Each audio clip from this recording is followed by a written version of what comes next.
बच्चों, welcome to your own channel माँ बेटे की ट्यूशन क्लासेस। तो चलिए आज हम लोग क्लास 10 का 5th पोएम कवर करने जा रहे हैं, जिसका नाम है बॉल पोएम और जिसके पोएट है जॉन बेरीमैन, जिन्होंने बहुत ही खूबसूरत तरीके से यह बताने की कोशिश की है कि life is a mixture of happiness and sadness, है ना।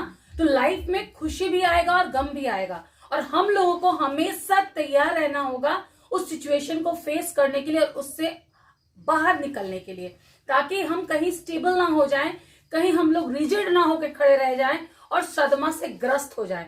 यानी we have to learn the epistemology of loss, है ना। तो कैसे हमें प्रिपेयर है होना कि कैसे हम उस दुख से बाहर निकलते हैं और कैसे सक्सेस पाते हैं, वह इस पोएम में देखेंगे, जो कि एक छोटे से बॉल पोएम के थ्रू पोएट ने बहुत ही खूबसूरत तरीके से बताने की कोशिश की है। तो चलिए हम लोग देखते हैं मेरे प्यारे बच्चों कि कैसे बॉल पोएम में यह बताया गया है कि एक छोटा सा बच्चा है जो कि बॉल से खेल रहा होता है और अचानक से उसका बॉल कहाँ गिर जाता है, पानी में गिर जाता है। और वो कैसे रिजिड होके एकदम उसका जो आंखें हैं वो एकदम एक तक देखते रह जा रहा है कि पता नहीं क्या हो गया, है ना। तो यहाँ पोएट उसकी मदद कर सकते हैं, लेकिन वो मदद करने के लिए आगे नहीं बढ़ते हैं, क्योंकि वह सिखाना चाहते हैं उस बच्चे को, उसकी पहली जिम्मेदारी का एहसास दिलाना चाहते हैं कि जो चीज तुम्हारा अपना है उसे तुम्हें कैसे सुरक्षित रखना है ना। तो चलिए ये पोएम को हम लोग पढ़ते हैं और बहुत ही खूबसूरत तरीके से समझते हैं। What is the boy now who has lost his ball? What is he to do? I saw it go merrily bouncing down the street and then merrily over there it is in the water। तो यहाँ poet क्या बताना चाह रहे हैं, वो जानना चाहते हैं कि अब ये छोटा सा बच्चा जो थोड़ी देर पहले उस बॉल से खेल रहा होता है, और कहाँ पे मेरे प्यारे बच्चों, पोर्ट के बगल में, है ना, जहाँ पे पानी इर्द गिर्द है, जहाँ शिप को लैंड किया जाता है उसको हम लोग क्या बोलते हैं, हार्बर बोलते हैं। तो वहां पे एक बच्चा नदी के किनारे आके खेल रहा होता है, सी के पास, है ना, और वहां खेल रहा है और अचानक से क्या होता है, उसका बॉल जो है वो बाउंस करते करते जाके पानी में गिर जाता है और वो बच्चा एकदम रिजिड तरीके से खड़े होकर एक तक उस पानी में देखते रहता है कि अरे मेरा बॉल को क्या हो गया, आई लॉस्ट माई बॉल, है ना। तो यहाँ पोएट सोच रहे हैं कि अरे ये बच्चा क्या करेगा, ये एकदम खड़ा हो गया है मूर्त के जैसे और देखे जा रहा है एक तक पानी में। थोड़ी देर पहले वो बहुत खुश था और अब वो एकदम ग्रीफ स्ट्रिकन हो गया है ना, ग्रीफ से शेक हो गया है, वो उसको समझ में नहीं आ रहा कि मैं क्या करूं। जो उसकी खुशियां थी वो सब कहाँ चला गया है, पानी में चला गया है। तो ये पोएट बोलना चाहते हैं कि अब वो बच्चा क्या करेगा, चलो देखते हैं। जब मैंने देखा था बच्चे को तो वो क्या कर रहा था, बॉल से खेल रहा था, और अब वो पानी में कहाँ है, हार्बर के पास जो पानी है उसमें वो बॉल डिप हो चुका है, गुम हो चुका है, और वो बच्चा एकदम मतलब ग्रीफ से एकदम हिल चुका है और वो देखे जा रहा है कि क्या होगा। No use to say O there other balls. यहाँ पे पोएट बोल रहे हैं कि यहाँ उसको कह के कोई फायदा नहीं है कि अरे दुनिया में और भी बॉल हैं, बॉल का कीमत इतना ज्यादा नहीं है कि कोई उसको दे नहीं सकता, है ना, कि और भी बॉल है। And ultimate shaking grief fixes the boy. लेकिन पोएट वह सोचते हैं कि क्या हम उसे एक बॉल खरीद कर दे देंगे तो उसके गम कम हो जाएंगे, क्या उसकी यादें जो उससे जुड़ी हुई है, जो बॉल गुम हो चुका है, यंग डेज की यादें जो उससे जुड़ी हुई है, बचपन की उसकी अनमोल यादें जुड़ी हुई है, क्या उसको हम लोग वापस ला सकते हैं? बिल्कुल नहीं ला सकते। ठीक उसी प्रकार यदि हमारे अपने, जिसको हम बहुत प्यार करते हैं, और यदि हम उसको लॉस कर जाते हैं तो क्या उसका जगह कोई ले सकता है? बिल्कुल नहीं। यानी इस पोएम को हमारे सिलेबस में इसलिए इंक्लूड किया गया है ताकि जो हमारे टीनेजर्स बच्चे हैं वो समझें कि हमारे अपने जो हैं या हमारी जो अभी के दिन जा रहे हैं वो कितने अनमोल हैं, जिसे चाह कर भी हम वापस नहीं ला सकते।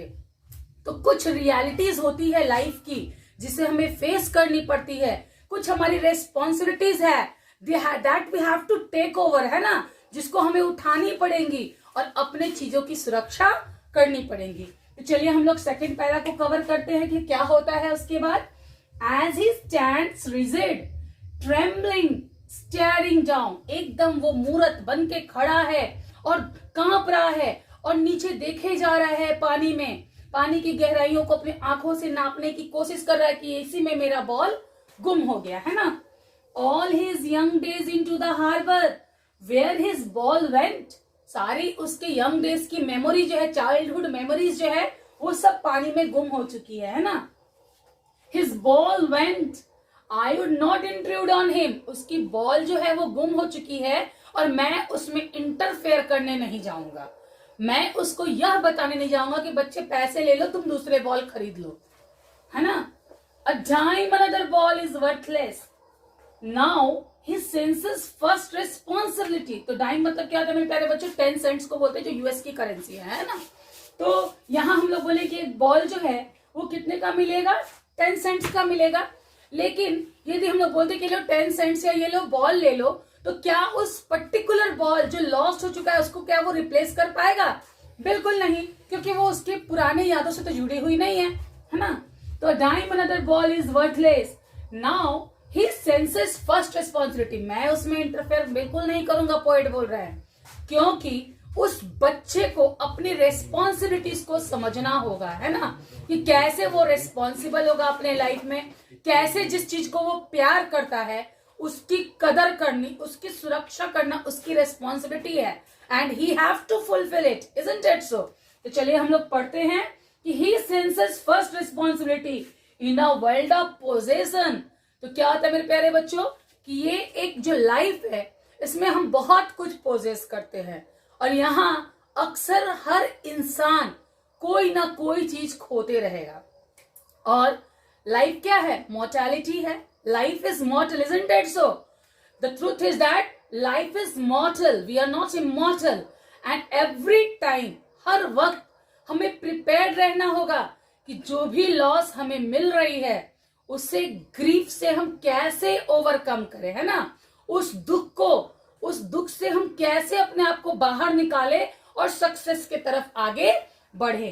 तो यही चीज यहाँ पोएम में बताया गया है बहुत ही खूबसूरत तरीके से कि we have to understand our responsibilities in life, क्योंकि हर चीज हमारी मर्जी से घटित नहीं होती है। बहुत कुछ ऐसे लाइफ में होती है जो बिना वक्त, बिना कुछ बताए हमारे सामने आ जाता है। तो चले मेरे प्यारे बच्चों कुछ हार्ड वर्ड्स की तरफ देखते हैं।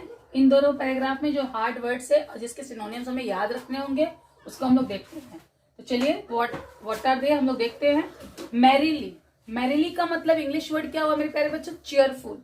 चेयरफुल मतलब क्या हुआ? बहुत ही खुशनुमा यानी प्रसन्नता से, है ना।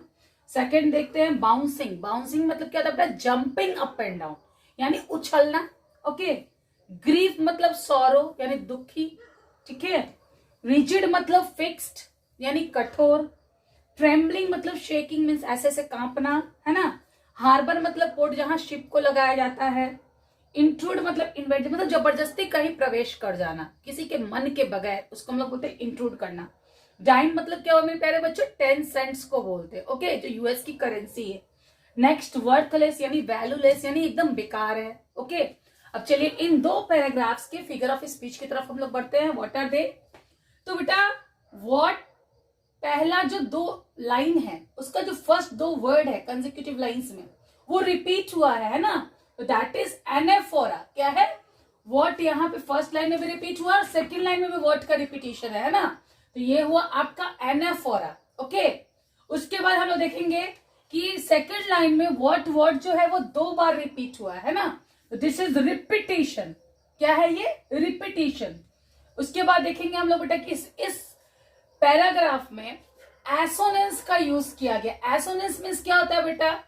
कि रिपीटेशन ऑफ वॉवल साउंड, है ना। जिसमें बॉय में हम लोग देखेंगे कि ओ साउंड रिपीट हो रहा है, नाउ में देखेंगे ओ साउंड रिपीट हो रहा है, हु में देखेंगे कि ओ का साउंड रिपीट हो रहा है, और लॉस्ट में देखेंगे कि ओ का साउंड रिपीट हो रहा है, ओके। उसके बाद देखेंगे बेटा कि यहाँ पे इमेजरी का भी इस्तेमाल हुआ है। इमेजरी मीन्स क्या हो रहा है? हम लोग बता रहे हैं मैरिली बाउंसिंग, है ना, यानी हम लोग इमेजिन करने के लिए मतलब मजबूर है कि बाउंस कर रहा है बॉल, उछल उछल के जा रहा है ना, तो ये क्या कर रहे हैं हम लोग? इमेजिन कर रहे हैं। तो इस तरह से ये 2 पैराग्राफ का आपको फिगर ऑफ स्पीच हमने बता दिया। अब चलिए हम लोग थर्ड पैराग्राफ की तरफ बढ़ते हैं। तो चलिए हम लोग थर्ड पैराग्राफ की तरफ बढ़ते हैं। People will take balls. Balls will be lost always, little boy. तो यहाँ बहुत ही खूबसूरत तरीके से पोएट ने यह बताने की कोशिश की है कि हमारे जो अपने हैं वो बहुत अनमोल हैं, हमें उनकी रक्षा करनी चाहिए, उनकी कद्र करनी चाहिए, ताकि वो हमसे कभी दूर ना हो, और हमें उस दुख को बियर करने के लिए एवर रेडी रहना चाहिए, क्योंकि this is the truth of life. ये हमारे जीवन की सबसे बड़ी सच्चाई है जिससे हमें बखूबी वाकिफ रहना चाहिए. और हर दुख को, यदि हमारे सामने कोई दुख आ भी आता है तो उसे सहन करके दोबारा उठ के खड़ा रहना चाहिए और लाइफ में आगे बढ़ते रहना चाहिए. तो यहाँ क्या बताया जा रहा है मेरे प्यारे बच्चों? बॉल्स यहाँ बिलोंगिंग्स के लिए यूज किया गया है. दैट इज बॉल्स को पर्सोनिफाई किया गया है कि हमारे पास यदि कोई बिलोंगिंग्स है, यदि हमारे पास कोई बहुमूल्य चीज है, तो उसे लोग छीनने के लिए हमेशा तत्पर रहेंगे, क्योंकि लोग किसी की खुशी देख नहीं सकते, है ना. किसी को खुश देख के कोई भी व्यक्ति कभी खुश नहीं रहा है. तो यहाँ हमारे अपने चीज जो हमें बहुत प्रिय हैं उसको छीनने के लिए हमेशा लोग तत्पर रहेंगे. तो यानी हमें अपनी चीजों की सुरक्षा करनी आनी चाहिए. We have to learn our first responsibility in life. We have to take care of our beloved ones, whether it is childhood, whether it is our belongings or whether it is our beloved ones, we should take care of them. हमें उनकी care बखूबी करनी चाहिए ताकि वो हमसे दूर ना हो जाए, और हमें समय रहते उनकी कदर करनी चाहिए. तो यहाँ बताया गया है मेरे प्यारे बच्चों, and no one buys a ball back. क्यों?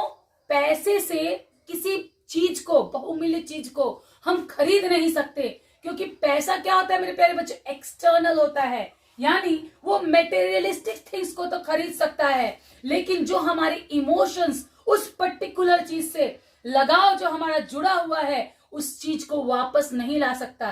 क्या हमारे अपने जिसे हम खो देते हैं उसे क्या पैसा वापस ला सकता है? बिल्कुल नहीं. तो इसे हमें ये सीख ले लेनी चाहिए कि कभी भी पैसा हर वो चीज नहीं खरीद सकता जो हमारी एकदम प्रायोरिटी है, जो हमारी बहुत ज्यादा जरूरत है. क्या हमारे अपने जो हमें छोड़कर चले गए हैं उसे हम पैसे से खरीद सकते हैं? बिल्कुल नहीं. तो समय रहते हमें उस चीज की वैल्यू को समझना होगा.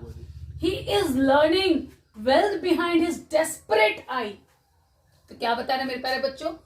वो जो आंखें हैं जो होपलेस हो चुकी है कि मेरी वो जो बॉल मैं खो चुका हूं वो वापस नहीं आने वाली, लेकिन उस डेस्परेट आई, उस होपलेस, उस ना उम्मीद भरी आंखों से वो एक लेसन सीख रहा है लाइफ में, द एपिस्टेमोलॉजी ऑफ लॉस. यानी वो नॉलेज सीख रहा है लॉस का, कि कोई चीज खोने का दर्द क्या होता है, और उस दर्द को सहन करके दोबारा हमें लाइफ में कैसे विस्टैंड होना है, वो हमें सीखना है. एपिस्टेमोलॉजी ऑफ लॉस हमारे जीवन में. हाउ टू स्टैंड अप, कैसे हमें उस लॉस को बियर करना है, सहन करना है, और कैसे हमें लाइफ में दोबारा खड़ा होना है, उस चीज को हमें सीखना है. Knowing what every man must one day know. ये सब कोई को एक ना एक दिन सीखना पड़ता है. क्यों मेरे प्यारे बच्चों? क्योंकि life is मॉर्टल and this is the truth of life. ये जीवन की सच्चाई है जो हमें सीखनी होगी कि हमें अपने चीजों की कदर करनी आनी चाहिए, और यदि कोई दुख हमारे ऊपर आता है तो उस दुख से लड़के हमें अपने जीवन में कैसे जीत हासिल करनी है वो भी हमें सीखनी होगी. कोई भी दुख हमारे प्रयास को हरा नहीं सकता. उस दुख को घुटना टेकना होगा हमारे साहस के आगे, है ना. तो ये चीज हमें सीखनी होगी. Knowing what every man must one day know and most know many days how to stand up. तो this is the reality of life that we have to understand, है ना, कि कैसे कोई दुख हमारे जीवन में आता है और उस दुख को हम पूरी साहस से उसका सामना करेंगे और उस पर विजय हासिल करेंगे. We have to win in our life. We should not loss. और यदि कोई चीज हम खोते हैं तो हमें डिप्रेशन का शिकार नहीं होना है. We should cover it up in our life. हमें अपने दुख से उभर कर आगे लाइफ में सक्सेस पानी है. तो चलिए ये थर्ड पैराग्राफ का कुछ हम लोग हार्ड वर्ड्स को देखते हैं that we have to learn for the purpose of synonyms. तो एक्सटर्नल मीन्स क्या होता है मेरे प्यारे बच्चे? आउटसाइड, यानी जो बाहरी चीजें हैं. ओके, डेस्परेट मीन्स होपलेस, जिसको हम लोग निराश बोल सकते हैं। एपिस्टिमोलॉजी, जो वर्ड ग्रीक वर्ड एपिस्टिम से आता है, जिसका मतलब होता है नॉलेज, और इसका मतलब हुआ understanding the nature of loss, यानी लॉस के नेचर को हमें समझना होगा।